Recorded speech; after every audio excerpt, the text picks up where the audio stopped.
अस्सलाम वालेकुम स्टूडेंट्स। आज का जो हमारा लेक्चर है इसमें हम जो है डिफरेंट प्रॉब्लम्स जो हैं उनको सॉल्व करेंगे।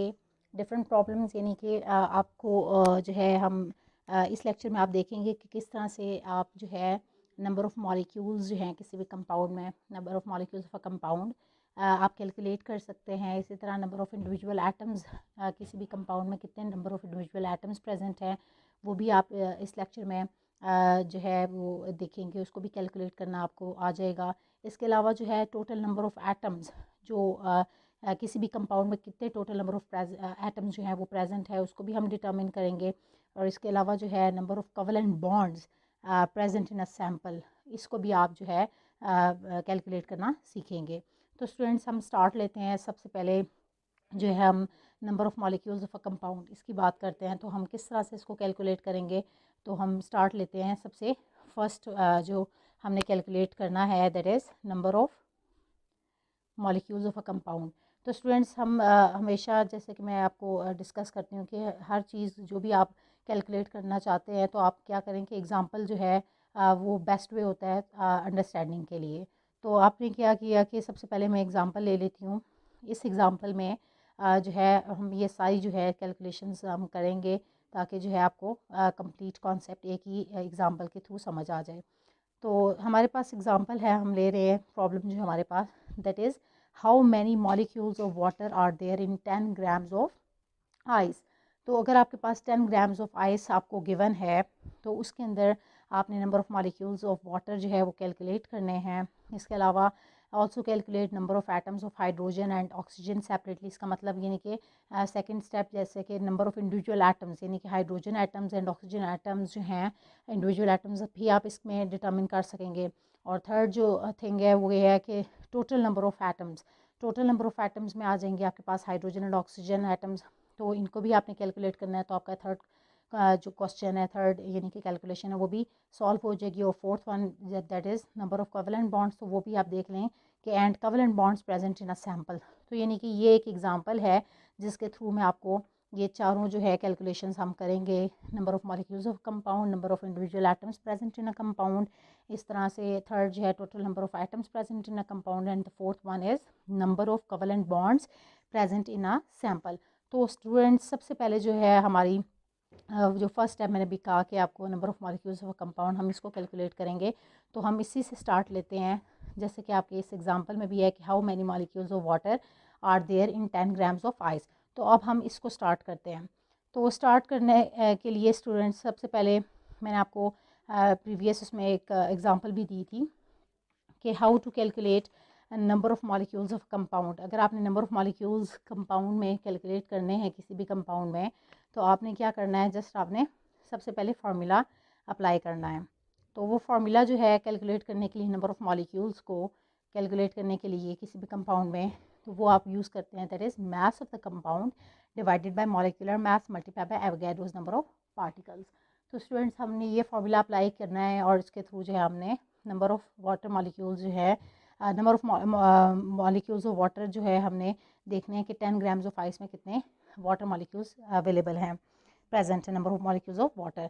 तो स्टूडेंट्स ये एग्जांपल है, वही मैंने भी आपको बताया कि हमने जो फर्स्ट जो एग्जांपल यानी कि जो हम सॉल्व करेंगे, फर्स्ट एग्जांपल का जो फर्स्ट पार्ट है, सॉरी, हम जो सॉल्व करेंगे वो ये है। तो हमने क्या किया कि वही फार्मूला अप्लाई कर दिया that is number of molecules of compound. अब यहाँ पर कंपाउंड में आपको गिवन है वाटर, तो आपने ले लिया H2O यहाँ पर लेकर, तो आपने वही फार्मूला लगाया। फिर मास ऑफ द कंपाउंड, मास आपको गिवन है ऑलरेडी दैट इज़ 10 ग्राम्स, तो आपने वो यहाँ पर मेंशन कर देना 10 ग्राम्स, और divided by molar mass, molecular mass of the compound.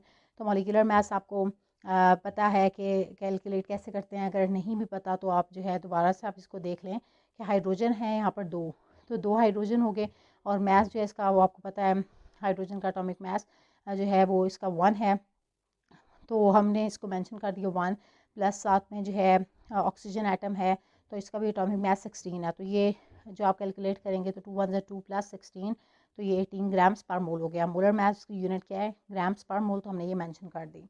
तो यहाँ पर हमने मेंशन कर दिया इसका molecular mass that is 18 grams पर मोल। ग्राम्स ग्राम्स से कैंसिल हो जाएगा, और ये मोल्स डिवाइडेड फॉर्म में तो ऊपर जाएंगे तो मोल्स आ जाएंगे आपके पास, पर मोल की बजाय आप मोल होंगे।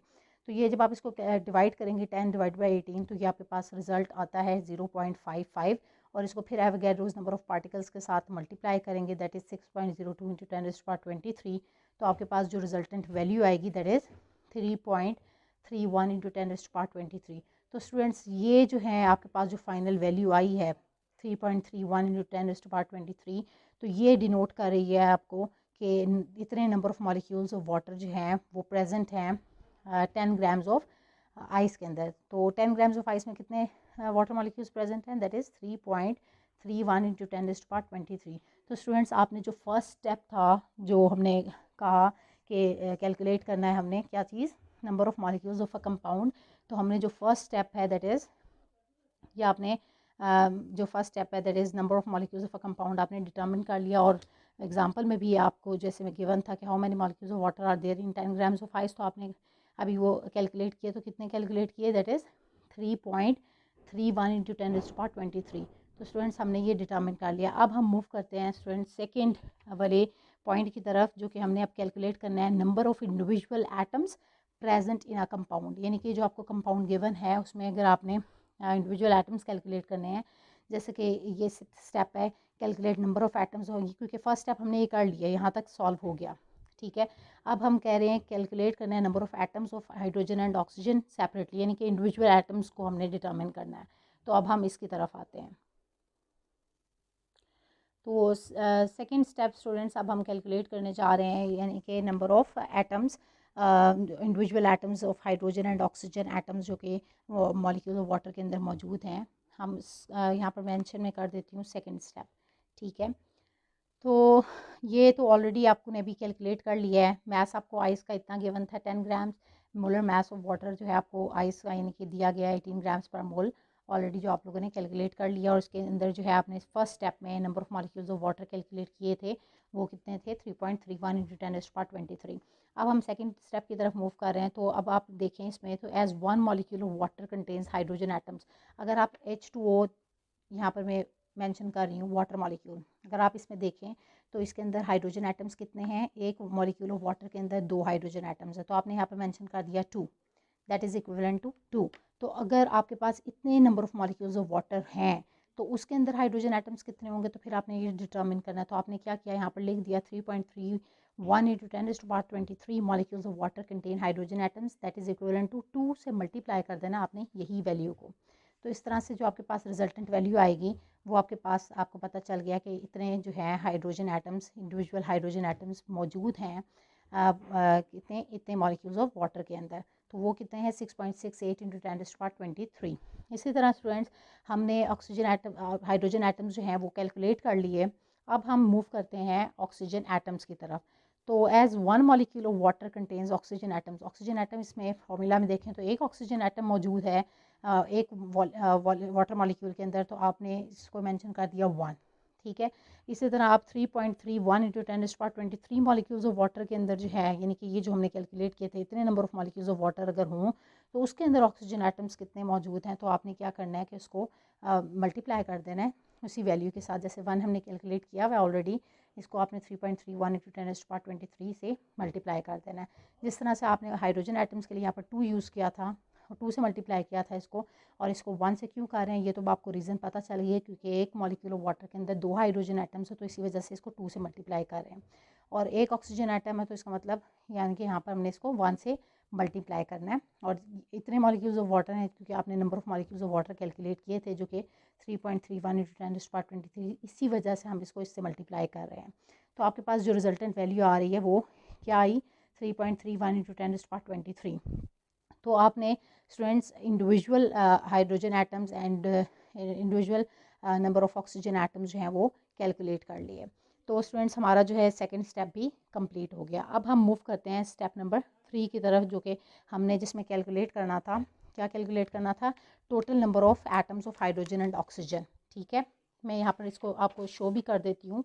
हमने जो सेकेंड स्टेप था number of individual atoms present in a compound, वो भी हमने देख लिया, जिसमें इंडिविजुअल एटम्स में हमारे पास हाइड्रोजन एंड ऑक्सीजन एटम्स आ जाते हैं, तो वो हमने डिटर्मिन कर लिया। अब हम मूव करते हैं total number of atoms present in a compound उसकी तरफ। और इसमें भी आप देख लें कि आपने सेकेंड स्टेप कंप्लीट कर लिया है।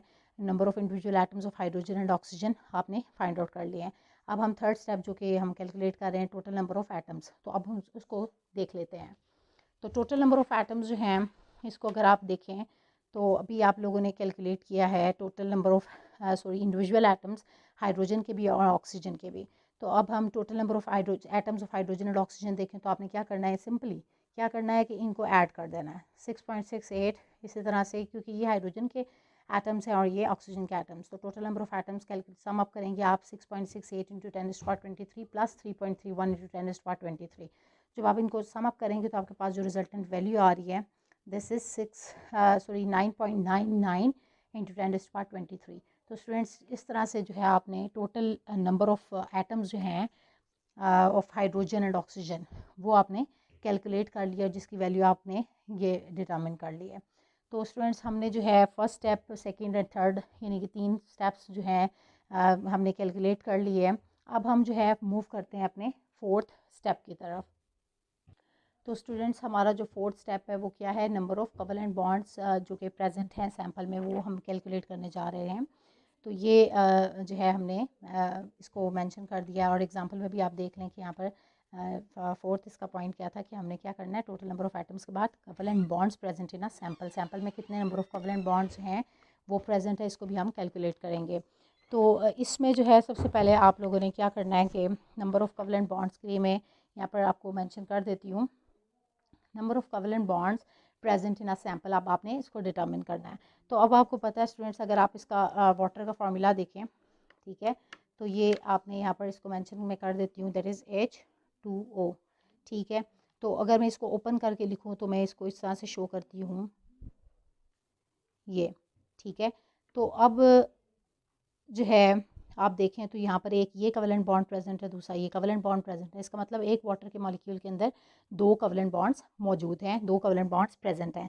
तो मैंने यहाँ पर मेंशन कर दिया कि 1 molecule of water contains number of covalent bonds कितने हैं, आपको पता है दैट इज़ 2, जो कि मैंने भी आपको मेंशन किया कि एक ये है और दूसरा ये वाला है। तो नंबर ऑफ कोवेलेंट बॉन्ड्स आपको पता चल गया 2 है, लेकिन अब आपने इतने मॉलिक्यूल्स ऑफ वाटर जो है ये जो कैलकुलेट किए हुए हैं that is 3.31 to 10⁻23 molecules of water. तो उसके अंदर कितने नंबर ऑफ़ कोवेलेंट बॉन्ड्स मौजूद हैं, कितने number of covalent bonds present हैं। अब आपने क्या कैसे करना है, मल्टीप्लाई करके सिंपली कि 2 से मल्टीप्लाई कर देना आपने इस वैल्यू को, दैट इज़ 3.31 टू 10⁻23। तो जब आप इसको मल्टीप्लाई करेंगे तो आपके पास जो रिजल्टेंट वैल्यू आ रही है दैट इज़ 6.68 इंटू 10⁻23। तो आप ये कह सकते हैं कि जो है टोटल कितने जो है आपके पास नंबर ऑफ़ कोवेलेंट बॉन्ड्स इतने मॉलिक्यूल्स ऑफ वाटर के अंदर मौजूद हैं, तो आप कहेंगे कि वो 6.68 इंटू 10⁻23 जो हैं प्रेजेंट हैं covalent bonds, number of covalent bonds present हैं इतने मॉलिक्यूल्स ऑफ वाटर के अंदर। तो स्टूडेंट्स इस तरह से हमने जो अपना फोर्थ स्टेप था नंबर ऑफ़ कोवेलेंट बॉन्ड्स वाला उसको कैलकुलेट करने के लिए प्रेजेंट जो कि सैंपल में प्रेजेंट हैं तो उसको हमने कैलकुलेट कर लिया। तो स्टूडेंट्स आपने जो इस जो लेक्चर है जो कि मैंने आपको बताया था कि वो बेस कर रहा है इन 4 स्टेप्स पे, जिसमें आपको मैं एक दफ़ा दोबारा से बता देती हूँ कि हमने कैलकुलेट क्या क्या किया। कि हमारा जो फर्स्ट स्टेप था कि हमने कैलकुलेट करना था number of molecules of a compound, तो वो भी हमने डिटर्मिन किया। इसके अलावा number of individual atoms present in a sample या प्रेजेंट इन अ कंपाउंड वो भी हमने डिटर्मिन किया। थर्ड में हमने total number of atoms present in a compound उसको भी डिटर्मिन किया। एंड फाइनली एट लास्ट आपने क्या किया कि number of covalent bonds present in a sample, तो वो भी आपने इस लेक्चर में देखा कि किस तरह से हम उसको कैलकुलेट करेंगे, किस तरह से हम उसको डिटर्मिन करेंगे। तो स्टूडेंट्स होप्स हो कि आपको इस एग्जांपल के थ्रू जो है ये सारा कॉन्सेप्ट क्लियर हो गया है। स्टिल अगर आपके माइंड में कोई क्वेश्चन है, कोई स्टेप क्लियर नहीं हुआ तो आपने जो है वो मुझसे ज़रूर पूछना है। Thank you so much students.